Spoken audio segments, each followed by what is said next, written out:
कधीच नाही चुकणार तुमचे फेवरेट टीव्ही शोज झी5 सोबत, तेही एकदम free.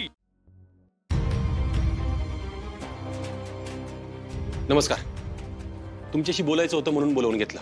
Please. Arjun sir, collector Aparna Mane यांच्या अपघाताची केस तुम्ही लढताय आणि त्या तुमच्या पत्नी देखील आहेत, मग तरीही या केसमध्ये एवढा उशीर का लागतो? अर्जुन सर, कदाचित असे तर नाहीये ना की अपर्णा मॅडम अपघातात दगावल्या असताना देखील तुम्हाला ते स्वीकारणं अवघड जाते?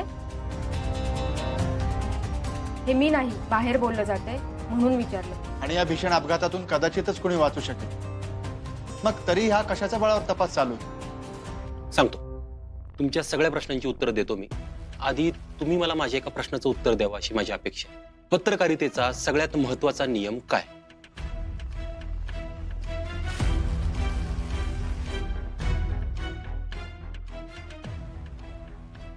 काय झालं? सगळे पदवीधर पत्रकार आहेत ना? मग माझ्या प्रश्नाचं उत्तर द्या। पत्रकारितेचा सगळ्यात महत्त्वाचा नियम काय? अर्जुन सर, आम्ही इथे उत्तर द्यायला नाही तर प्रश्न विचारायला आलो। हा, पण तरीही तुम्ही विचारताय म्हणून तुम्हाला सांगतो, पत्रकारितेत विशिष्ट असा कोणताही नियम नसला तरी आम्ही सगळेजण प्रत्येकाच्या व्यक्ती स्वातंत्र्याचा विचार करूनच पत्रकारिता करतो आणि तोच आमचा नियम मानतो। प्रत्येकाच्या व्यक्ती स्वातंत्र्याचा सन्मान करून पत्रकारिता करताना मग माझा मुलगा अमोल याची कसलीही परवानगी न घेता तुमच्यापैकी एकाने आमच्याच घरात घुसून त्याला प्रश्न विचारले, हे कुठल्या अधिकाराने? अर्जुन सर, आमच्यातली एकाने? हो, हे बघा, मला कुणावर वैयक्तिक टिप्पणी करायची नाही, पण मी तुम्हाला याआधी 10 वेळा सांगितलं की फक्त बातम्या मिळवण्यासाठी एखाद्याचं वैयक्तिक आयुष्य गढूळ करू नका। अमोलच्या परवानगीशिवाय त्याला प्रश्न विचारले आणि ते टीव्हीवर दाखवले, कितपत योग्य आहे सगळं? सर, आम्ही त्याबद्दल तुमची माफी मागतो, पण आम्हाला वाटलं की ती मुलाखत नव्हती, ती त्याला त्रास देण्यात आला होता।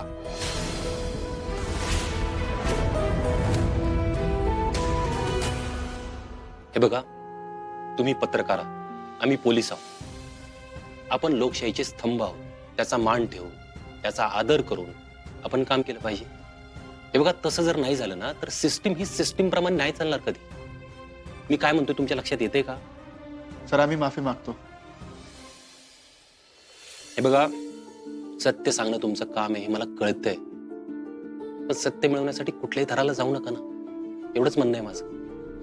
आणि राहिला प्रश्न आजच्या पत्रकार परिषदेचा, तर कलेक्टर अपर्णा सुरेश माने यांच्या केसबद्दल प्रत्येक शक्यता, प्रत्येक धागेदोरे पडताळल्याशिवाय मी कुठलाही चुकीचा संदेश समाजामध्ये पोचवू इच्छित नाही। पण तपासात उशीर होतोय, त्याचं काय? उशीर नाही होते मॅडम, तपास हा योग्य दिशेने करण्यासाठी प्रयत्न चालू आहे। आणि अपर्णा मॅडम बद्दल जर काहीच कळलेलं नाहीये तर त्यांच्या जाणं स्वीकारण्याला पण काहीच पॉईंट नाही ना। अर्जुन सर, मग अजून आम्ही किती दिवस थांबायचं? आजचा तपासाचा शेवटचा दिवस आहे। आज संध्याकाळपर्यंत तुम्हाला आणि पर्यायाने सगळ्यांनाच कळेल की त्या दिवशी अपघातात नेमकं काय झालं होतं। तोपर्यंत प्लीज तुम्ही आमच्या प्रायव्हसीचा आदर राखाल अशी अपेक्षा करतो।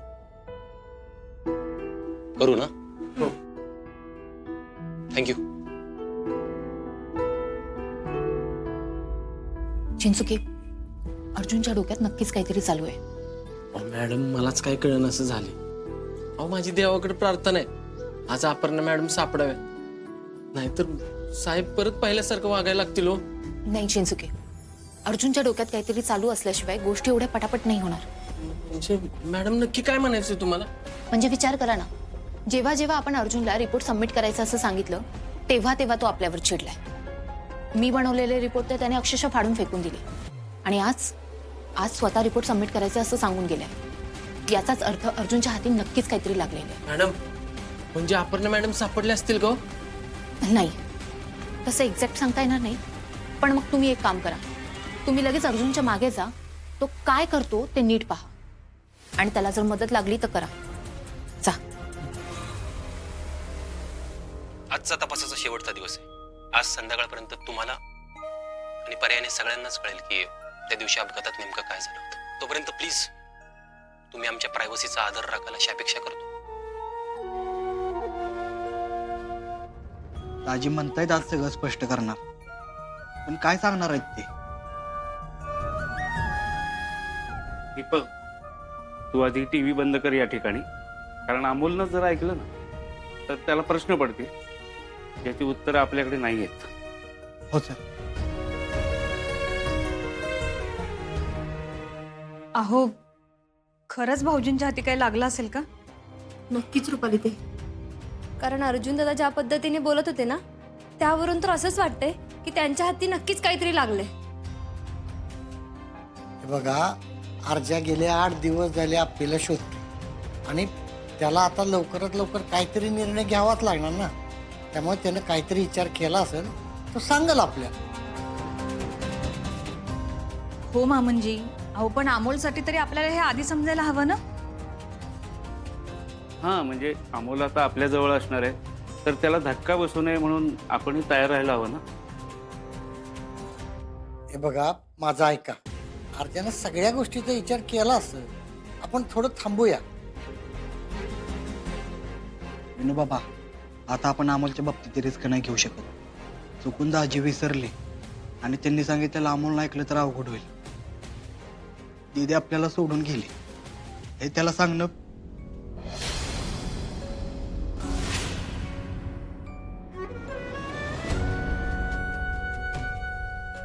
बापू, आपल्याला त्याला हेच सांगावं लागणार असेल ना, तर आधी आपण आपल्या मनाची तयारी केली पाहिजे.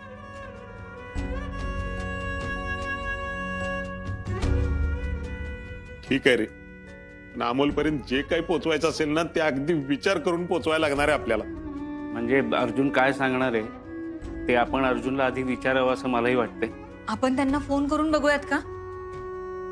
दिप्या, वरतीचा अमोलकडे व्यवस्थित आहे का बघ जा, त्याच्याशी बोल. हो.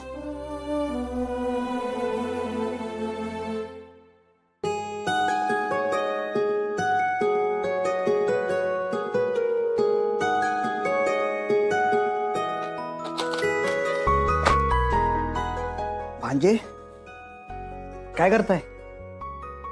मामा, आम्ही चित्र काढतोय. आत्ता कसलं चित्र?